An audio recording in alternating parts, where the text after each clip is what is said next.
Hi, my name is Luke Nuttall, and in this video today I'm going to be talking through my Batman Arkham Knight level that I created in the Unreal Engine. So without any further ado, let's get started. So before I show off the actual level itself, I'm going to just quickly talk through the colours that I used to define my space.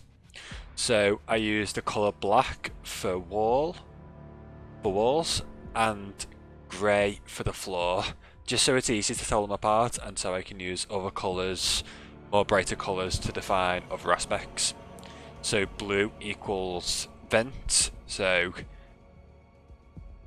see me walk through here, these are vent systems.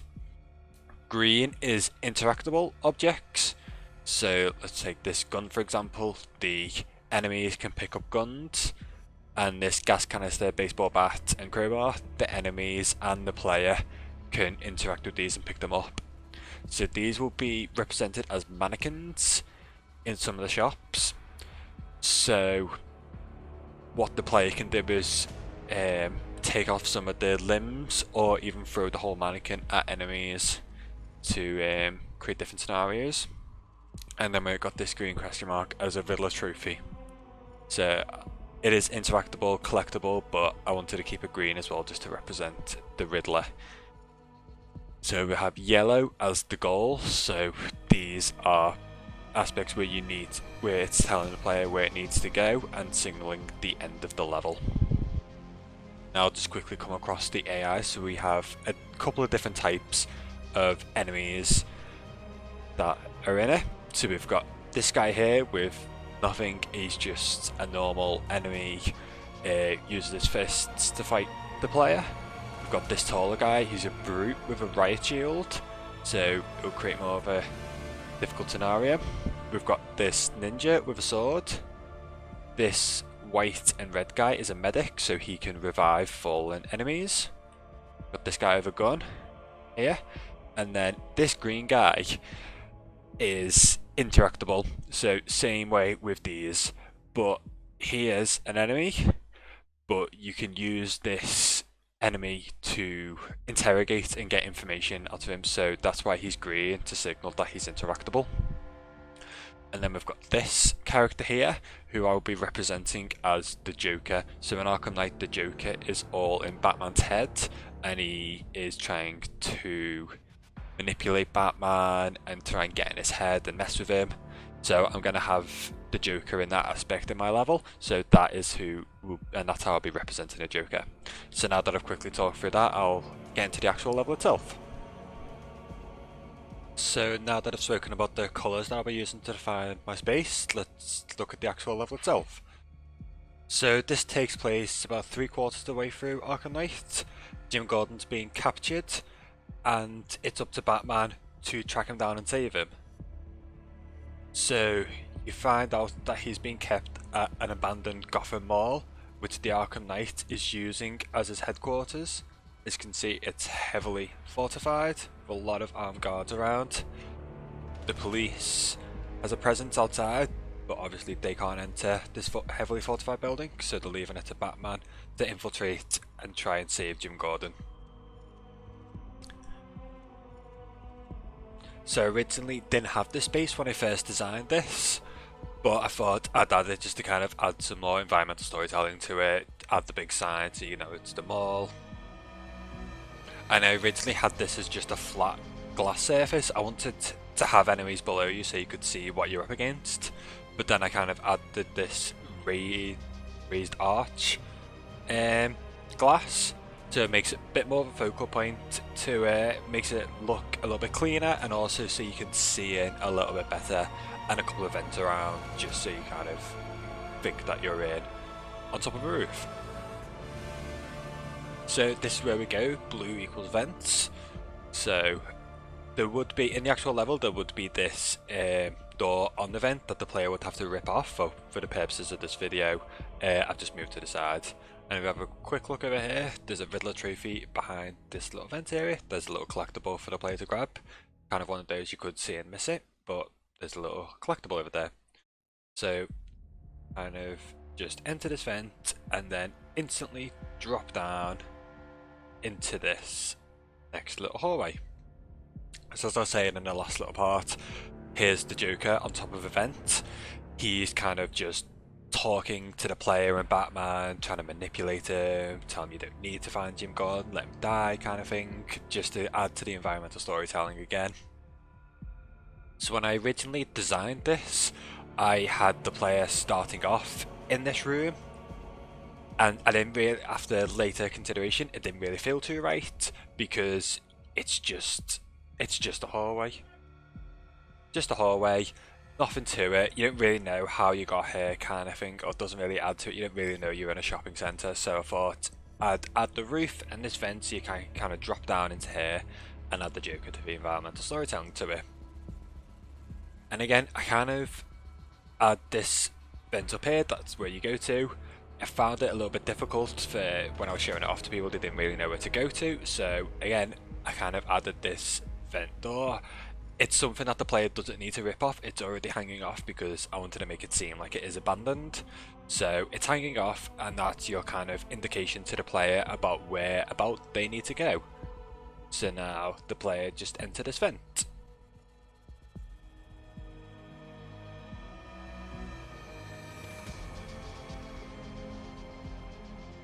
So now that we've entered this vent, I purposely left these kind of little windows in here so the player can have a little peek out, and we can see a few weapons around there, and there's a few enemies in here as well. And if we look on this one as well, we can see there's more enemies in here. This is the area that we want to get to. You can see that there's yellow there, signaling that we need to get here, and there's a door over there as well. We need to get to that door, and this little pole that we want to get to as well. So this is the room that we want to get into. I originally had it that it was like a cage on top of this, so you could kind of it was kind of open spacing on this little roof area, and you could kind of look down and see the whole area. But I kind of thought it didn't really work too well, because you can just completely assess straight away what you want to do and you know what you're up against straight away. So I thought I'd make a another vent, but it's kind of hides a lot, so we can only see a couple of enemies and kind of only get little snippets of what we're up against. So we'll continue forward through this vent, and as we come out to this exit, we come out into a toy shop, and we have one lone enemy in here. We overhear him talking that he wants to grab a toy for his son once this job is done. So he's in this toy shop trying to look for a toy for him. So what the player can do is come up from behind him and interrogate him. So when you interrogate him, you'll find out what's going on around here and try and find out where Jim Gordon is and see if he knows. So what he'll tell you is Jim Gordon is in the basement of this shopping mall, and the only way to get to him is through the sports shop, which we just saw from the vent. Tells you that there's a keypad, and through the door to the keypad is a stock room where there's a surface lift to take you down into the basement, and that's the only way to get to him. So what we can do is, after he's given us this information, we can knock him out unconscious and continue on with exploring.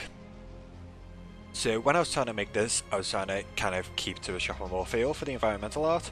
So I've kind of got, this would be where plants would be in like a grassy area, and some benches around and some rubbish bins. But obviously because it's left abandoned, all the plants have kind of died, there's nothing left.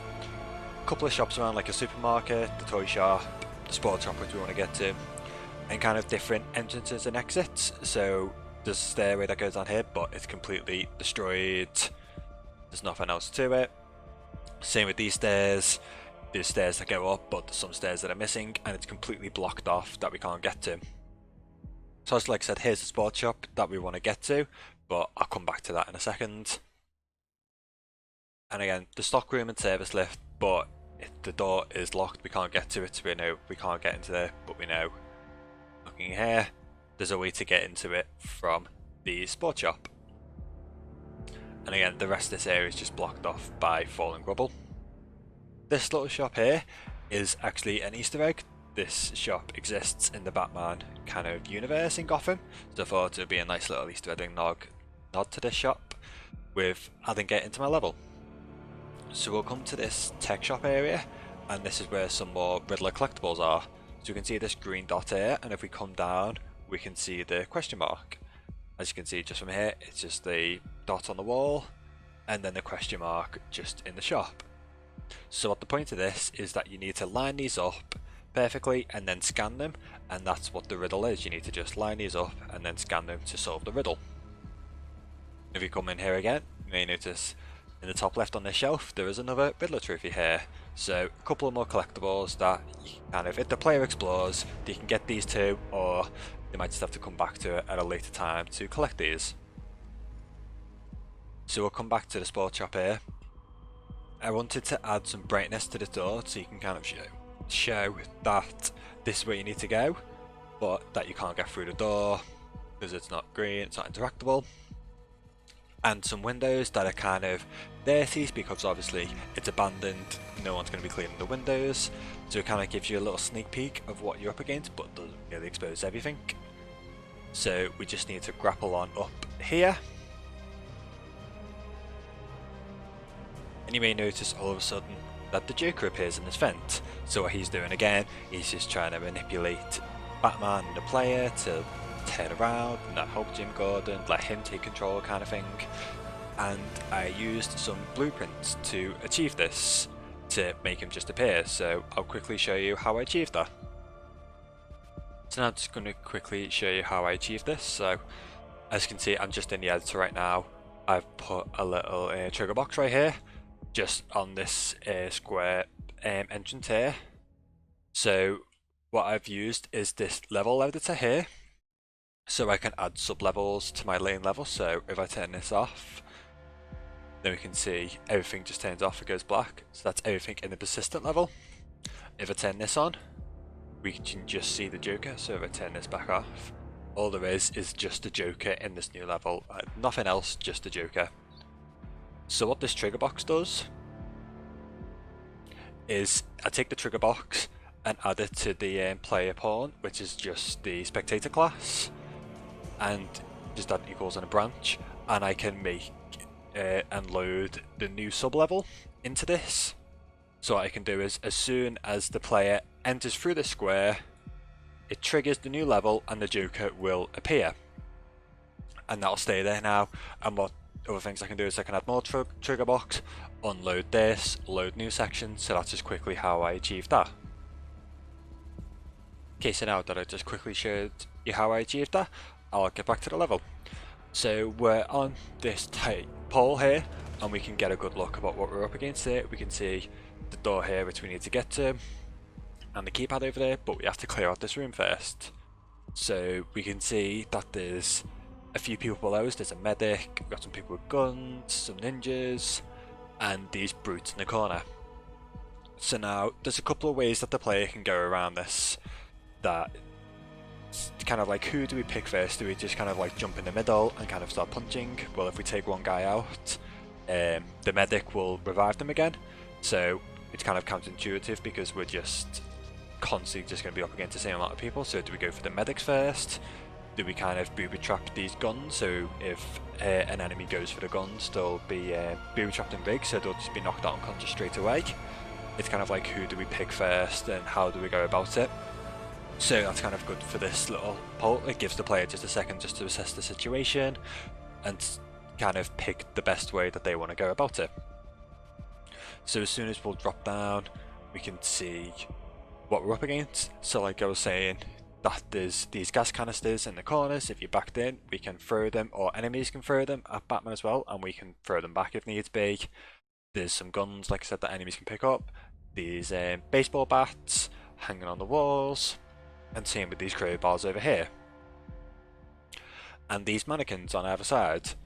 So what the player can do is rip off certain limbs and use these as weapons against the enemies, or just take the whole mannequin itself and throw it at a player, which will make the mannequin explode into all the different limbs, so we can pick up the limbs again if they're on the floor. Just so it kind of, I didn't want to make it break up the area too much, because obviously when you're fighting you want as much space as possible to be able to dodge and roll out the way. but I wanted to add these in as another little element and weapons, so it makes it a little bit more interesting.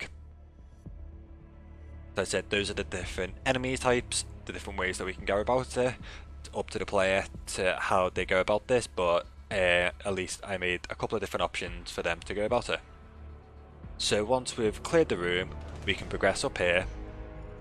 I originally had it that this was all a flat area, but I thought I'd add the kind of like tills up on a higher area, so we can keep the fighting down below here, and the objective of where you need to go up on a higher level, so it's clear and obvious, but you kind of feel that sense of progress. And also, if you need to make some space between enemies, you can go up these stairs and kind of have more advantage. So in the actual level itself, the door will be locked, but for the purpose of this, I've just got it open at the moment. But it will be behind a lock by this keypad. So I added these numbers on the wall, and it's up to the player to kind of figure out what it is. I wanted to add fingerprints onto the keypad, but I just made do with just a little dirt texture on these. So as you can see that there's only 3 numbers that be used, so it's a 4-digit code and only 3 numbers that are used. So what I did with these, I added all the numbers and I underlined what numbers are being used, but I put 2 lines on top with the double one is. So the code is 1988. So I wanted to make it that you're reading it left to right, so it'll be clear and obvious to read, and to have the 8 underlined and a line on top to kind of show that this is the one, this is the double number. The reason I picked 1988 is because that is the year in a comic release that Jason Todd died. As you know, Jason Todd is the Arkham Knight, so I thought that would be a nice little, again, nice little Easter egg, nice little nod to the comics and to Batman's history. So once the players figured out that code, you can come through and we enter the stock room. So just generic kind of blocks around, this is where the stock is, little kind of movable stairs to get to the higher shelves. We have the door over here that we saw from the other side, and this is the service lift that the player will need to get into. So we can enter it, and this is how the level will end. Thank you very much for taking the time to watch my video.